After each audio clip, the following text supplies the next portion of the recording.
Sir বাইদেউসকল, মোৰ YouTube চেনেলটিলৈ আপোনালোকক স্বাগতম জনাইছোঁ। আজিৰ এই ভিডিঅ'টিত মহাপুৰুষ শ্ৰীমন্ত শংকৰদেৱৰ বিষয়ে কেইটামান চমু প্ৰশ্ন উত্তৰ লৈ আহিছোঁ।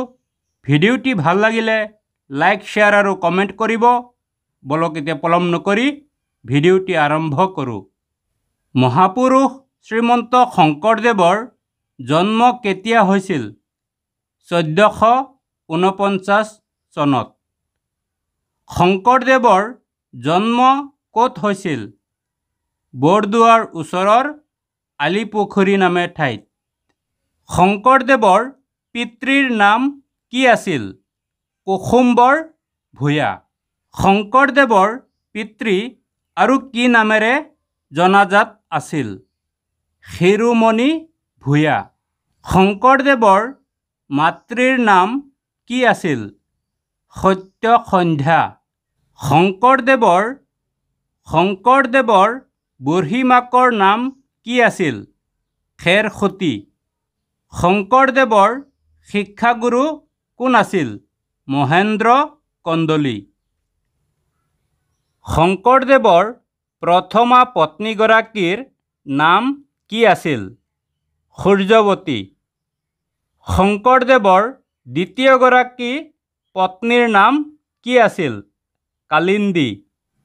শংকৰদেৱৰ জীয়েকৰ নাম কি আছিল? মনু। শংকৰদেৱৰ গুপ্ত নাম কি আছিল? গংগাধৰ। অসমীয়া নাট্য সাহিত্যৰ জন্মদাতা কোন? শ্ৰীমন্ত শংকৰদেৱ। শংকৰদেৱে কেইখন নাট ৰচনা কৰিছে? 6খন। শংকৰদেৱৰ নাটবোৰ কি ভাষাত ৰচিত?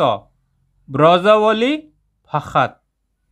চৰিত পুথি মতে শংকৰদেৱে কিমানটা বৰগীত ৰচনা কৰিছিল? 240টা। 12 কুৰি।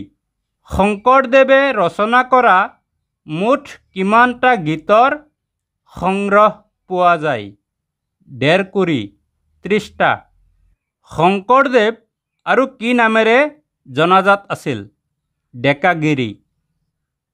শংকৰদেৱৰ ৰচিত সংস্কৃত ভাষাৰ একমাত্ৰ পুথিখনৰ নাম কি? ভক্তি ৰত্নাকৰ। শংকৰদেৱৰ দ্বিতীয় আত্মাস্বৰূপ কোন আছিল? মাধৱদেৱ। কিমান চনত শংকৰ মাধৱৰ মিলন হয়? 1522 খ্ৰীষ্টাব্দত। শংকৰদেৱে ৰচনা কৰা প্ৰথমখন কাব্যগ্ৰন্থ কি আছিল? হৰিশ্চন্দ্ৰ উপাখ্যান। শংকৰদেৱৰ সাহিত্যিক কীৰ্তিস্তম্ভস্বৰূপ ৰচনা কোনখন? কীৰ্তনঘোষা। শংকৰদেৱৰ কবিত্বৰ শ্ৰেষ্ঠ নিদৰ্শন কি? কীৰ্তন। শংকৰদেৱৰ ৰচিত প্ৰথম বৰগীত কোনখন? মন মেৰি ৰামচৰণহি লাগু। শ্ৰীমন্ত শংকৰদেৱক কোনে দেৱ উপাধি প্ৰদান কৰিছিল? মহেন্দ্ৰ কন্দলীয়ে। শংকৰদেৱে প্ৰথমবাৰ তীৰ্থ ভ্ৰমণ কৰা সময়সীমা কিমান আছিল? 12 বছৰ কাল। শংকৰ মাধৱৰ মিলনক কি বুলি কোৱা হয়? মণিকাঞ্চন সংযোগ। শংকৰ মাধৱৰ মিলনক কোনে মণিকাঞ্চন সংযোগ বুলি আখ্যা দিছিল? লক্ষ্মীনাথ বেজবৰুৱাই। পুৰীৰ পৰা আহি ভাগৱত শাস্ত্ৰ শংকৰদেৱৰ আগত পাঠ কৰা ব্যক্তিগৰাকী কোন আছিল? জগদীশ মিশ্ৰ। কোনে টীকাসহ ভাগৱত গ্ৰন্থ শংকৰদেৱক অৰ্পণ কৰিছিল? জগদীশ মিশ্ৰই। শংকৰদেৱে কিমান ধৰণৰ গীত ৰচনা কৰিছিল? 2 ধৰণৰ, গীত আৰু ভটিমা। শংকৰদেৱৰ ভক্তি তত্ত্বমূলক গ্ৰন্থ কোনখন? ভক্তি প্ৰদীপ।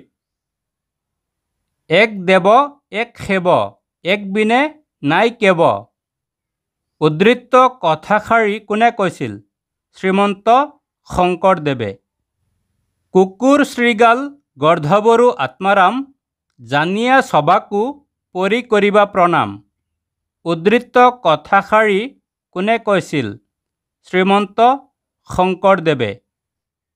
শংকৰদেৱে মাধৱ কন্দলীৰ ৰামায়ণৰ কোনটো কাণ্ড অনুবাদ কৰিছিল? উত্তৰাকাণ্ড। শংকৰদেৱে ৰচনা কৰা অন্তিমখন অংকীয়া নাট কোনখন? ৰামবিজয়। শংকৰদেৱৰ কোনখন নাটক নাট্যগুণৰ ফালৰ পৰা শ্ৰেষ্ঠ বুলি সমালোচকসকলে কৈছে? পাৰিজাত হৰণ। শংকৰদেৱৰ নিমি নৱসিদ্ধ সংবাদ গ্ৰন্থখন কোন প্ৰকাৰৰ ৰচনাৰ অন্তৰ্গত? ভক্তিমূলক। শংকৰদেৱৰ নাম প্ৰসংগমূলক এখন গ্ৰন্থৰ নাম লিখা। গুণমালা। শংকৰদেৱৰ গুণমালাখন কি ছন্দত ৰচিত? কুসুমমালা। কুসুমমালা ছন্দৰ এটি বৈশিষ্ট্য উল্লেখ কৰা। কুসুমমালা ছন্দ 6 আখৰীয়া। বৰগীতক কোনে স্বৰ্গীয় গীত বা ছং চেলেষ্টিয়েল বুলি আখ্যা দিছে? কালিৰাম মেধিয়ে। বাণীকান্ত কাকতিয়ে বৰগীতক কি আখ্যা দিছে? নবুল নাম্বাৰ। দেৱেন্দ্ৰনাথ বেজবৰুৱাই বৰগীতক কি আখ্যা দিছে? হলি ছংছ। বৰগীতক কোনে গ্ৰেট ছংছ বুলি আখ্যা দিছে? কালিৰাম মেধিয়ে। শংকৰদেৱ আৰু মাধৱদেৱে ৰচনা কৰা গীতসমূহক কোনে বৰগীত হিচাপে নামকৰণ কৰিছিল? তেওঁলোকৰ শিষ্যসকলে। শংকৰদেৱৰ গুণমালাত থকা পদৰ সংখ্যা কিমান? 377টা। শংকৰদেৱে কছাৰীসকলৰ উপদ্ৰৱ সহিব নোৱাৰি ক'ত আশ্ৰয় লৈছিল? প্ৰথমে গাংমৌ আৰু তাৰ পাছত ধুৱাখাট বেলগুৰি। শংকৰদেৱে হৰিশ্চন্দ্ৰ উপাখ্যানৰ কাহিনীভাগ ক'ৰ পৰা লৈছিল? মাৰ্কেণ্ডেয় পুৰাণৰ পৰা। ভিডিঅ'টি চোৱাৰ বাবে ধন্যবাদ।